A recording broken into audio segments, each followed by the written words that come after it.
सबसे पहले तो आपको, आपके चैनल को बहुत-बहुत मुबारक हो। ये बहुत बड़ी फ़तह है जो अल्लाह ताला ने हमें नसीब की है।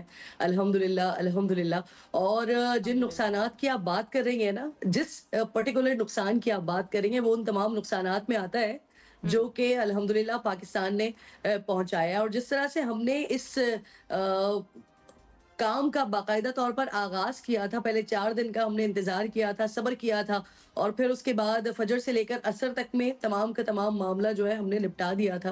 वो हुँ, वसीम बदामी हमारे साथी एंकर हैं, वो बड़ा हुँ। मज़े का एक डायलॉग उन्होंने इजाद किया इस सारी सिचुएशन में। वो कहते हैं कि फ़जर ता असर मतलब इससे ज़्यादा बड़ा तो हम रोज़ा रख लेते हैं, फ़जर से मगरिब तक का।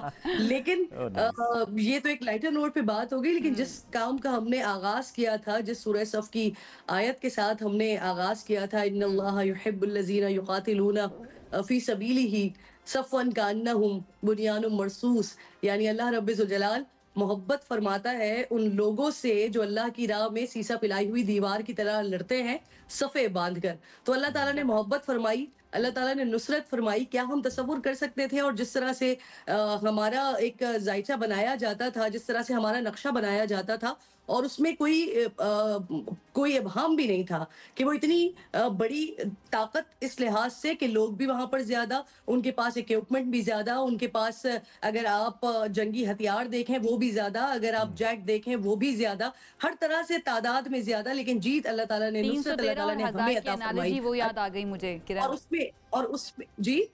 313 और हज़ारों की एनालॉजी याद आ गई। जी, बिल्कुल, जंगे बदर, अल्हम्दुलिल्लाह, जी। जंगे बदर कि जहाँ पर 313 थे हम और हज़ारों की तादाद में 1000 के 10,000 का लश्कर था उनका और अल्लाह ताला ने हमें नुसरत अता फरमाई थी। तो हमने आगाज़ अल्हम्दुलिल्लाह। यहाँ से किया था और अब ज़रा सुनते जाइएगा कि हमने कहाँ-कहाँ पर उनको कैसा-कैसा नुकसान पहुँचाया है। 85 से ज़्यादा हमने उनके ड्रोन्स गिराए हैं।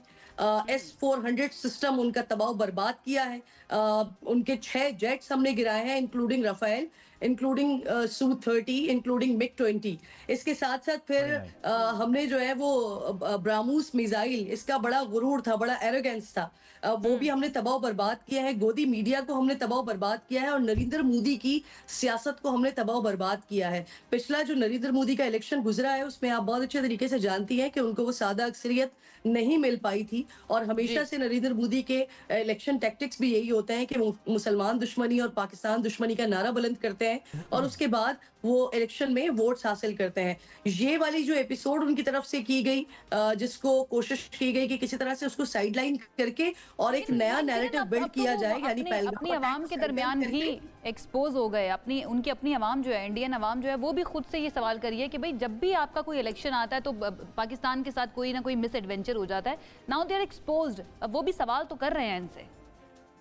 बिल्कुल ऐसा ही है, वो सवाल कर रहे हैं इस सारे मामले पर। हमने नरेंद्र मोदी को भी एक्सपोज़ कर दिया, हमने इंडियन मीडिया को भी एक्सपोज़ कर दिया। अच्छा, ये वो हुँ, टॉपिक है जिस पे मुसलसल अल्हम्दुलिल्लाह जब से हमें अल्लाह ताला ने फ़तह दी है, तब से हम मुसलसल डिस्कस कर रहे हैं। लेकिन अब हमें बात करनी चाहिए कि पाकिस्तान ने इससे हासिल क्या किया है, गेन क्या किया है? ये हमें जो ये मैंने 5 ही चीज़ें आपको गिनवाई है ना, तो हुँ, ये शायद 2-4 दिन के बाद उसका इम्पैक्ट, बस इससे ज़्यादा हम क्या डिस्कस करेंगे। हुँ। लेकिन ये बहुत, बहुत, बहुत बड़ी फ़तह है जो शायद पाकिस्तानियों को अभी समझ नहीं आ रही है। अच्छा ये Kiran one more within thing, days हम ज़रा जैसे-जैसे वक़्त मीडिया के बीतता एंगल पे आते हैं। जाएगा, मैं चाहता हूँ ज़रा तब उस हमें पे। समझ आएगा। ठीक। मैं आपको हाँ। बताती हूँ जो नहीं, ग्रीन मेरा इस पे सवाल पासपोर्ट हम ये लेकर है, एक सवाल जाते मैं हैं ये ना पूछना जी, चाह रहा था कि ये जो मुझे अगर ये जब। कंप्लीट करने दीजिए, बड़ी इंपॉर्टेंट बात करने जी, लगी हूँ जी मैं। कीजिए, कीजिए, कीजिए। इमरान, ये जो हमारा ग्रीन पासपोर्ट है ना, जब हम ट्रैवल करते हैं, तो आप जानते हैं अच्छे तरीके से, कोई ढकी-छुपी बात नहीं है कि पाकिस्तानियों के साथ किस तरह का सलूक किया जाता था।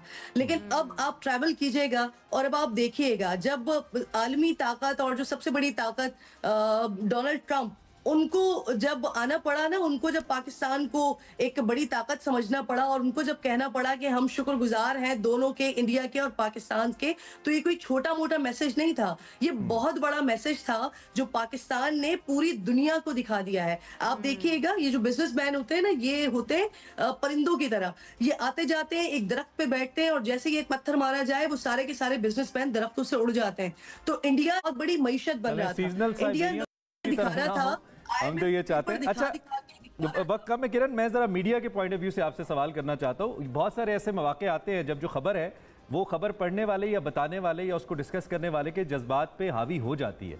अब इंसान है, चीज़ों को महसूस करते हैं और फिर कुछ हमारी ख्वाहिशात भी होती हैं। हो सकता है मेरी ख्वाहिश कुछ और हो लेकिन खबर उसके बरक्स आ जाए। तो फिर इस कॉन्टेक्स्ट में जज्बात को काबू रखना समहाउ हमारी ट्रेनिंग का हिस्सा होता है, या internally we know how to handle that particular situation. Indian media was not able to do that. I mean they were not able to convince their self कि जो कुछ उनके साथ हो रहा है they could tell it the way it happened.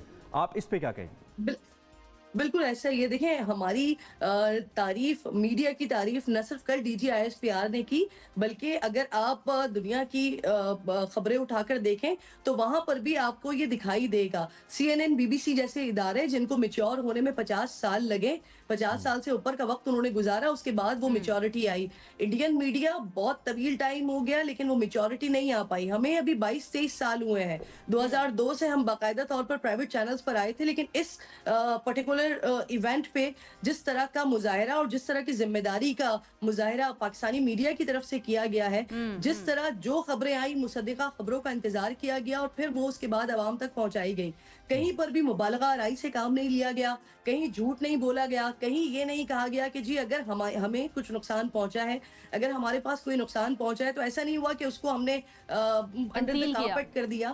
हमने उसे भी बताया और जो कुछ हमने किया वो भी हमने नाज़रीन को बताया। लेकिन ऑन द अदर हैंड अगर हम दूसरी तरफ देख रहे थे तो वहाँ तो माशाल्लाह ऐसे ऐसे कारनामे आपकी फेवरेट मीम कौन सी रही? चलिए ये बताइए, हम आपसे ये भी जानना चाहते हैं। मुझे लगा आप पूछ रहे हैं कि आपका फेवरेट एंकर कौन सा रहा है इंडिया का? तो किरण का क्या ही फेवरेट होगा इंडिया में। मीम कौन सी फेवरेट रही किरण, ये बताओ आप।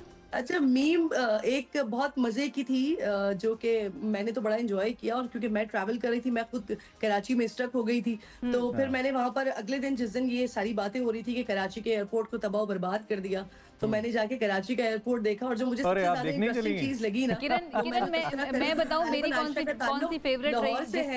जिस वक्त ये अनाउंस किया जा रहा था, कि लाहौर के अंदर भी समंदर आ गया, लाहौर के समंदर के ऊपर भी कब्जा कर लिया। यही बात करने जा रही थी, करने जा रही थी, और मैंने फिर मुसलसल इसको अपनी ट्रांसमिशन को में इस जुमले का इस्तेमाल किया कि मुझे सारी जिंदगी इस बात का अफसोस रहेगा कि मैं पाकिस्तान में पैदा हुई, पाकिस्तान में पली बड़ी, पाकिस्तान में ही अल्लाह ताला ने मुझे लाहौर का समंदर नहीं देख दी, और मुझे आज तक नहीं पता था कि लाहौर में माशाल्लाह समंदर भी है और वहाँ पर बंदरगाहें भी है, और इंडिया के पास इतनी शदीद और जदीद टेक्नोलॉजी है कि उन्होंने उस बंदरगाह को न सिर्फ डायग्नोज भी किया, डिस्कवर भी किया, बल्कि तबाह बर्बाद भी कर दिया। कल हमारे एक फैसलाबाद के रिपोर्टर हैं, तो उन्होंने मुझे मैसेज किया कि मैडम, फैसलाबाद के हवाले से भी उन्होंने समंदर की बात की थी। वहां पर बेसिकली समंदरी का मकाम है, तो वहां का ई भूल गए, आई उसका भूल गए, ये भूल गए, और वहां समंदर पे उन्होंने अटैक किया और तबाह बर्बाद कर दिया। लेकिन जो है ना, पाकिस्तानी अवाम भी बर्स्ट करते रहे हैं।